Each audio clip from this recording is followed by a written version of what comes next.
कहानी कहानी कहानी तो सुनावो तानी जी एगो सुंदर कहानी सुनावो तानी जी एगो सुंदर कहानी अरे बितवा पुरनवा के ऐजा ऊंच खाल बहातावा तनी गोड़ ओड़े न हो जाई कूदल कादल लेके बंद हो जा बराबर पर नाच होता है ले अब तक सोच आर बितवा पुरनवा के हर बितवा पुरनवा के बतिया बखानी सुनावो तानी जी एगो सुंदर कहानी सुनावो तानी जी एगो सुंदर कहानी ऐ महाराज देखिए धरती पर लोग आवे क्या होइए ना ऐसे धरती माता से भार ना सहत रहे सारा देवता लोग राई को के धरती माता गाय के रूप ढो के जाके अब जाके ब्रह्मा जी के लगे रोत लो कैसे कहत लो हे ब्रह्मा जी कि रोवेली धरती अधई के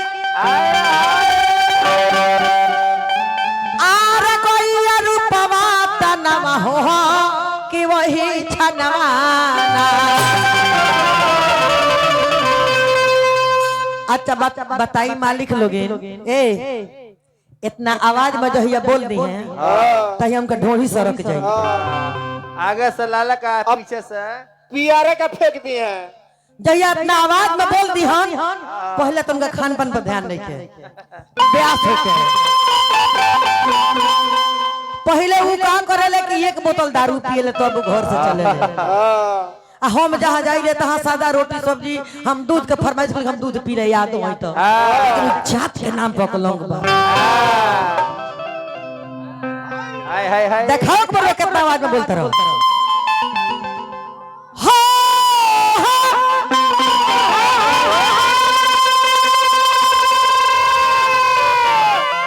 ना होई कबो जिंदगी में ना होई कि रोवेली धरती अधई के आर गैया रूपवा तनवा हो कि वही छनवा हो कि वही छनवा तो माही कोली घोरा बारा तनवा हो कि वही रतनवा घोरा बारा तनवा हो कि वही रतनवा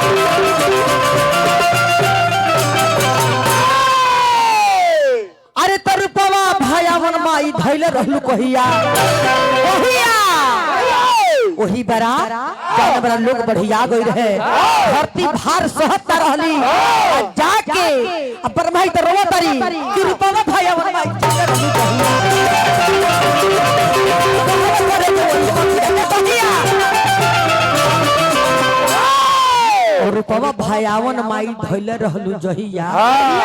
आ दहलल करे जे ओई पपिया के तहिया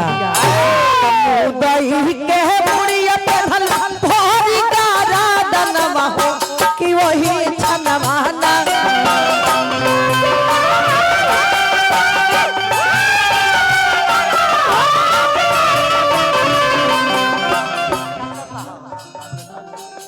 डॉक्टर ठाकुर जी पैसा वो ले गई नहीं हो 51 रुपया के आशीर्वाद दिल बन तो कहता रे है डॉक्टर साहब पैसा तो नहीं तो यहाँ के आँख के डॉक्टर है तो हम ही कहनी कि गोरी अखिया लगवा ले तार 3 गो अखिया हो जा तो ये कहता रे जे तू कहता रे जे लोग बीमार पड़ो लोग मरीज हो जाओ अच्छा ये बताई अब जितना मर्द महाराज वो सबका डिलीवरी हुई वो आँख वाला डॉक्टर के लगे आके डिलीवरी वाला डॉक्टर अलगे होले आँख वाला अलगे होले पोता का ऑपरेशन करो डॉक्टर अलगे होले अरे फादर के बुझाई एक कहतर जे बुतरा कहतर लोग बीमार पड़ जाओ लबर लबर बोलता रह ले ले ले बोलबा छोड़ी बेहुदा मुदाई के मुड़िया पे धलू भरी गारा दनवा हो कि वही छनवाना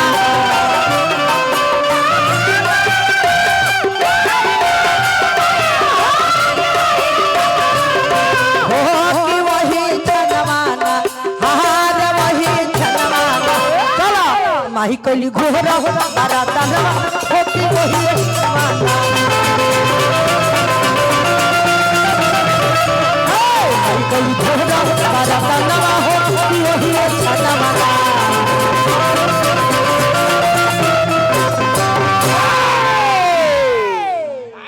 सारा देवता लोग रोवा था आई खुशबू टेंट हाउस डीजे साउंड की तरफ से हजारों हजार का आशीर्वाद आई खुश रहो बिटिया लक्ष्मी के हाथ से रुपया मिलल बहुत शुभ के काम होला बाबू खुश रहो भगवान से यह दुआ कर भगवान इतना साउंड बाजे इतना टेंट चले घरे जाए के फुर्सत ना मिले सारा देवता लोग रोता अजाक ब्रह्मा जी को तो ब्रह्मा जी कोनो उपाय करे जब ब्रह्मा जी क्रोध में भइल बनी आंख लाल लाल कर बनी वही आंख से ज्योति निकलल आ वो ज्योति से जब निकलल तब डायरेक्ट ऊपर से आकाशवाणी लड़की आईली आ लड़की आईली आयात ब्रह्मा जी के लगैली कहले कि हमार का नाम हो हमके कौन नाम से जानल जाई हमार कौन काम बा के बोलावल हो ब्रह्मा जी कहनी है कि हम बोलौनी है तो हमार बेटी हो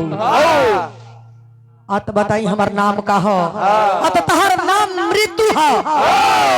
अतहर कहानी है बा कि पापिन के मुआवे के बा आदमी के तरह मारे के बा बड़ा पापी हो गइल बड़ा सन करके बोले का कहली कि अरे पिताजी काम हम कैसे कर सकतनी दुनिया हमरा के का कही पिताजी छर छर एक बार फिर माँ राधिका आंख अस्पताल इब्राहिम बाजार आए महावीर यादव जी व्यवस्थापक बनी केशवपुर निवासी देखी इहो पैसा पहले हूं दल रहनी आय अभी का दहनी है तो कहत रहे डिलीवरी वाला चल जाओ आंख और डिलीवरी में अंतर नहीं क्या बुझा ना भगला ते बंदर आई हां तू जाके अपना बहुत सिरो का कहना इलाज करा लेता रहो जा अरे करा लो सब पड़े में इतना बात जब कहले बनी ब्रह्मा जी हां कि तहर नाम मृत्यु हो लोग के मारे के बा रोवा तरी झर झर कहत तरी कि ना बाबूजी कैसे कहत तरी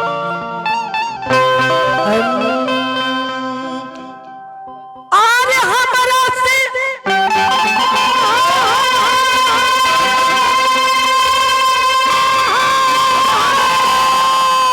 होई ना ये पिताजी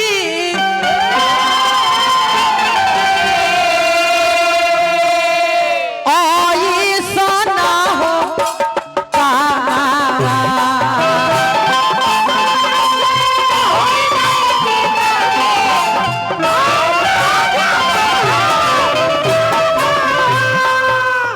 पिताजी इस सब काम हमारे से ना हुई एक काम हमके मत दी पिताजी ना पिताजी हमरा से हुई ना हमरा से हुई ना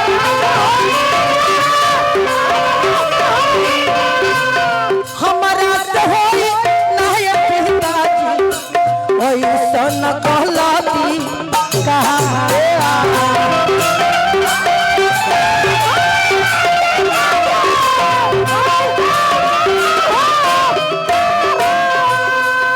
पिताजी बिना कसूर के केहू के मारल पाप लागेला बिना गलती के लाछन लगावल पिताजी पाप लागेला हमरा के कोनो न कोनो उपाय बताई हां पिताजी हमारा से होई ना अरे पिताजी गलती कमा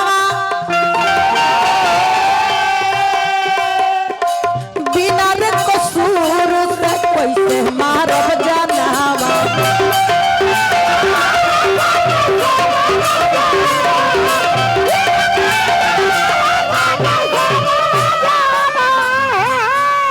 पिताजी बिना केहू के बोले के ना चाहे बिना कुछ कहले जवाब ना देवे के चाहे पिताजी हमरा कोनो उपाय बताई मृत्यु रोवो तरी कहतरी कहतरी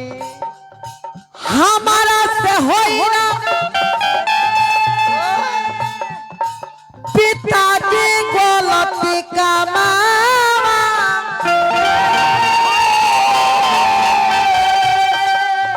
बिना रे कसूर से कैसे मारब जाना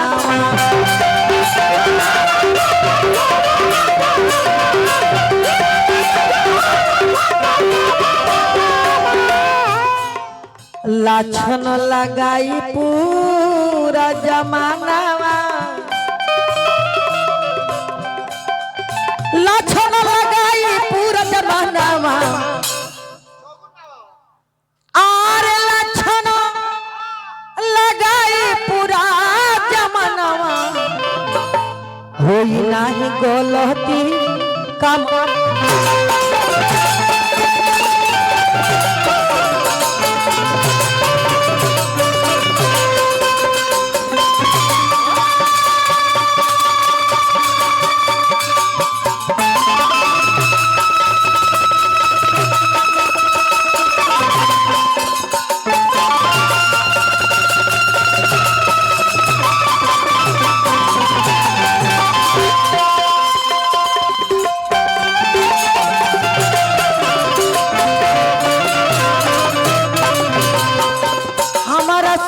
गलती कमावा हमारा से होई ना गलती कमावा लक्षण लगाई जा मनाए राम हमारा से होई ना गलती कमावा हमारा से होई ना गलती कमावा लक्षण लगाई जा मनाए राम कहा तरी की गलती काम करे जमाना लाछन लगाई ब्रह्मा जी कहने की सुना गुस्सा में आके भागो चले जाओ हमारी नजर से दूर तुम्हारा कोई काम नहीं है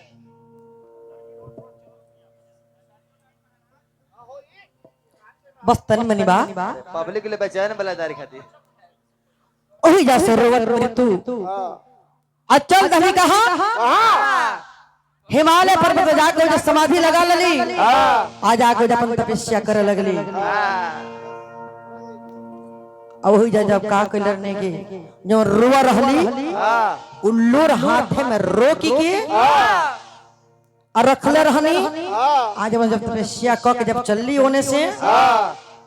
ओकरा बाद से जब आईली कहली बताई पिताजी का करे के बा कैसे करे के बा कहनी कि सुना तारा ई है करे के बा कि हम है बीमारी बना देले बनी ले जा यही के 17 किस्म बीमारी बाटे जर बा बुखार बा हेपेटाइटिस जेम्स बा एड्स बा 1000 किस्म के बा देखले हो कब लेकिन केहू मरेला तो केहू भगवान के दोष ना देला ये लोग कहला कि बुखार भइल रहल ऑपरेशन भइल रहल केहू के पोता बढ़ जाला केहू के जॉन्डिस हो जाला केहू के बवासीर हो जाला लोग कहला कि हई है बीमारी भइल रहल ऐसे फलवा मर गइल ह ब्रह्मा जी कन के ला आज से बीमारी फैली आ मरी हो तू अल्लाह छलई के बीमारी से मरा तारा केहू ना कही ओई जैसे मृत्यु चलल बाड़ी एकरा बात तू बताइए बबुआ कहानी है साहब हाँ हमारे समय 5 मिनट बाटे एगो लयदारी ले ली कैसे कहे के बा हाय हाय हाय